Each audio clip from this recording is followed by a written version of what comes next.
Mara Ellison was 32 years old, and most mornings began the same way for her. The alarm rang at 6, soft but persistent, and she would lie still for a moment, listening to the quiet breathing of her daughter beside her. Lily was 6, small for her age, with thoughtful eyes that noticed more than she ever said. They shared a one-bedroom apartment above a bakery on Maple Street, the kind of place that always smelled faintly of bread and sugar. Mara worked as a front desk assistant at a neighborhood dental clinic, a job that paid the bills but left little extra. Still, she liked the routine. She liked knowing the names of regular patients, remembering who preferred morning appointments and who hated the sound of the drill. Every weekday, Mara braided Lily's hair at the small kitchen table while the kettle boiled. Lily would sit patiently, clutching her favorite stuffed rabbit, asking questions about school or what they'd have for dinner. Their conversations were simple but full of warmth. Mara packed Lily's lunch carefully, cutting sandwiches into neat triangles and slipping in a small note with a smiley face. It was her quiet way of saying, "I'm here, I always will be." Since Lily's father left when Lily was barely 2, Mara had learned to be many things at once. She was a mother, a provider, a teacher, and sometimes a friend when Lily needed one. What she wasn't, at least not anymore, was someone who felt seen as a woman. Most of her days revolved around schedules, school drop-offs, and grocery lists. Dadding felt like a distant idea, something for other people with more time and fewer responsibilities. On weekends, they visited the public library or walked through the local market. Lily liked the flower stall, always asking the seller what each bloom was called. Mara watched her daughter with quiet pride, noticing how polite she was, how carefully she listened. Those moments filled Mara's heart even as a small ache lingered beneath the surface. She loved being Lily's mom, but sometimes late at night, she wondered if there might still be space in her life for companionship. Not a fairy tale, just someone to share a meal with, someone to talk to when the day felt heavy. It was Lily's schoolteacher, Mrs. Hanley, who first suggested the idea of a blind date. One afternoon during pickup, she mentioned a friend of a friend, a man who worked in logistics, recently divorced. "Very nice," she said with a hopeful smile. Mara laughed it off at first. The idea felt awkward, almost impractical. But that night, as Lily slept and the apartment hummed with quiet, Mara found herself thinking about it again. Maybe it was time to try, not for a grand romance, but to remind herself that she was more than just surviving. After a week of gentle encouragement and careful thought, Mara agreed. The date would be at a family-friendly cafe downtown early evening. Lily would come along since finding childcare on short notice was difficult. Mara told herself it was fine. Anyone worth meeting would understand. She didn't expect much, just a conversation, maybe a laugh. Mostly, she hoped it wouldn't feel like another reminder of everything she'd given up. The evening of the date arrived with a pale orange sunset and a nervous flutter in Mara's chest. She chose a simple blue dress, nothing fancy, and brushed Lily's hair until it shone. On the walk to the cafe, Lily skipped beside her, unaware of the weight her mother carried. "Is this my new friend?" Lily asked innocently. Mara smiled. "Just someone Mommy is meeting," she said, squeezing Lily's hand. The cafe was warm and softly lit, filled with low conversation and the clink of cups. Mara spotted the man from across the room. His name was Daniel, mid-30s, neatly dressed, sitting upright at a small table near the window. He stood when he saw her, his smile polite but uncertain. Mara introduced Lily, and for a brief moment everything felt normal. They ordered drinks, Lily choosing hot chocolate, and sat down. At first, the conversation was fine. Daniel talked about his job, the long hours, the traffic. Mara nodded, asking questions, trying to keep things flowing. Lily quietly sipped her drink, swinging her legs, but slowly Daniel's attention drifted. His eyes flicked toward Lily more often, his smile tightening. When Lily asked a simple question about his watch, he answered briefly, then turned back to Mara with a sigh that felt heavier than it should have. After about 15 minutes, Daniel leaned back in his chair. "I hope you don't take this the wrong way," he said, his tone careful but distant. "I wasn't really expecting this." Mara felt her stomach drop. "This?" she asked, already knowing. He gestured slightly toward Lily. "A child, I mean, she seems lovely, but I'm just not in a place for that. I thought this was going to be more adult-focused."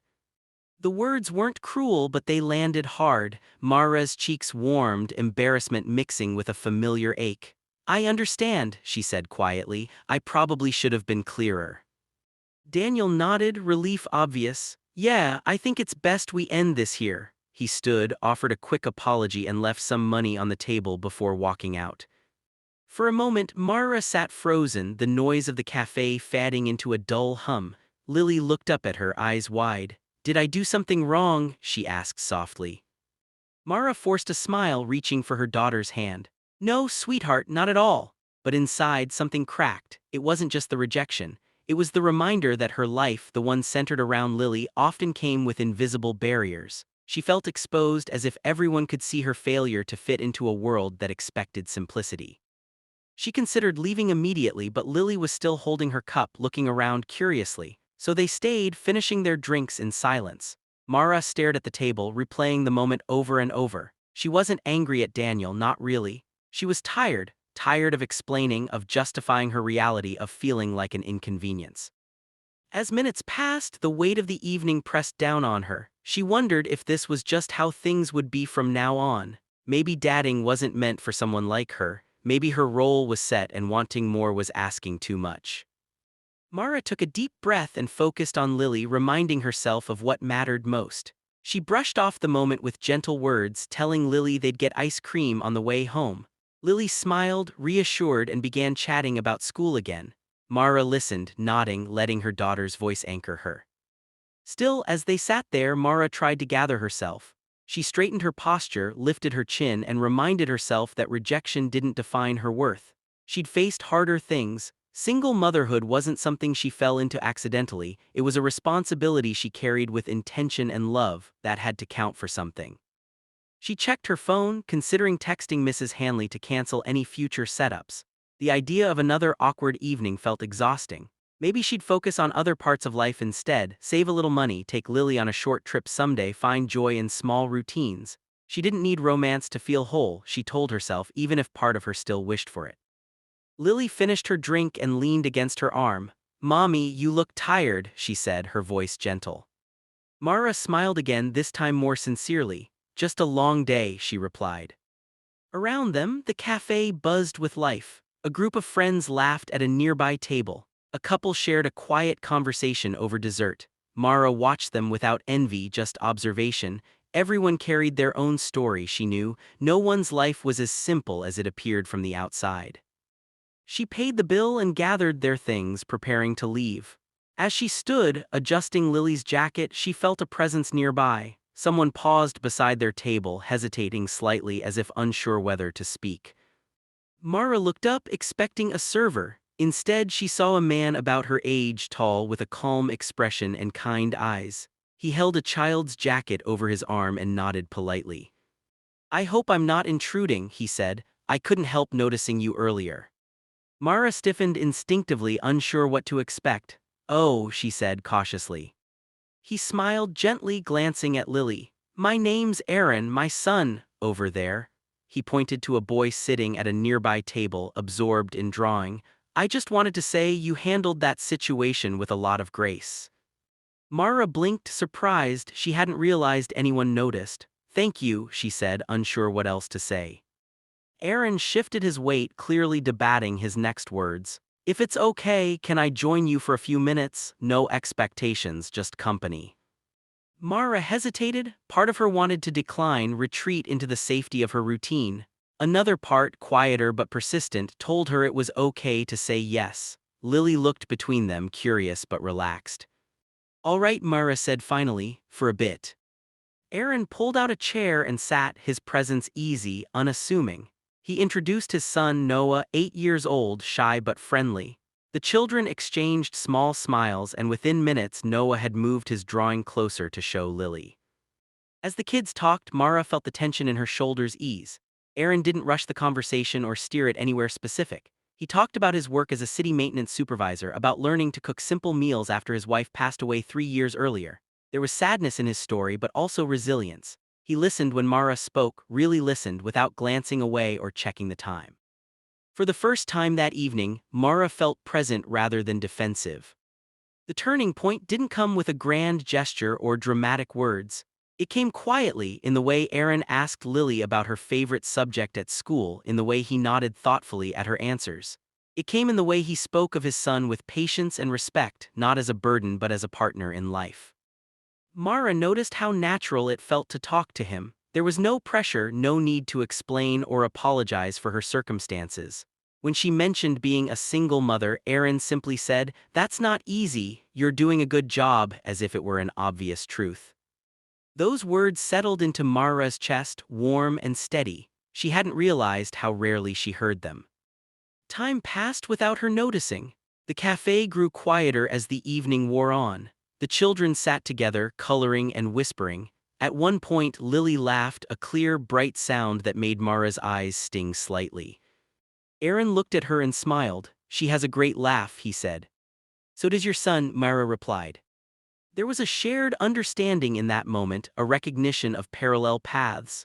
Both of them had lost something, not in the same way but enough to recognize the shape of it in each other. They weren't trying to fix or replace anything, they were just showing up as they were. Eventually, Aaron glanced at the clock. We should probably head out, he said, but would you like to do this again? Maybe a walk in the park or something simple, kids included.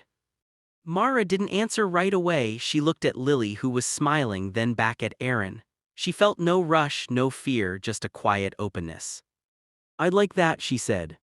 They exchanged numbers, gathered their children, and walked out together. Outside, the air was cool and fresh. They said goodbye at the corner, not with promises, just with a shared sense of possibility.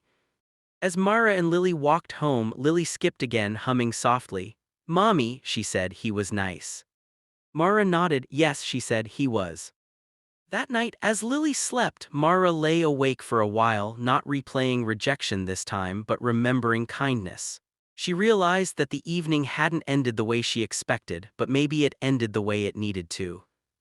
Over the next few weeks, Mara and Aaron met often, always in simple, everyday places. They went to the park, shared picnic lunches, attended a small school fair together. There was no rush to define anything. They let their children set the pace, letting familiarity grow naturally.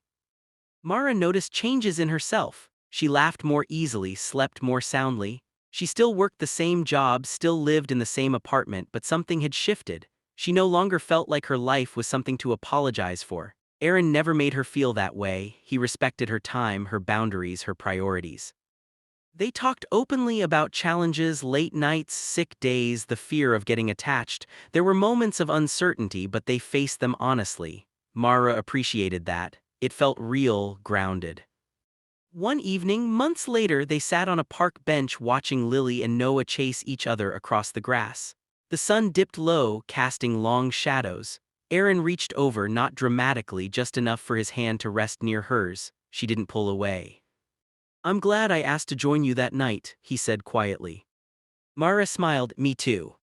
Life didn't suddenly become perfect. There were still bills, still tired mornings, still moments of doubt, but there was also companionship, understanding, and shared effort. Mara felt stronger knowing she wasn't alone, not because she needed saving, but because she chose connection. Lily thrived in the expanded circle of care, and Noah did too. They weren't a picture-perfect family, but they were something honest and growing. Mara often thought back to that first cafe evening, to the moment she almost left early. She was glad she stayed, glad she allowed space for something unexpected. Life doesn't always reward us immediately for our courage. Sometimes it tests us first, placing us in moments that feel uncomfortable or unfair. But those moments don't define our worth. They simply reveal where understanding still needs to grow.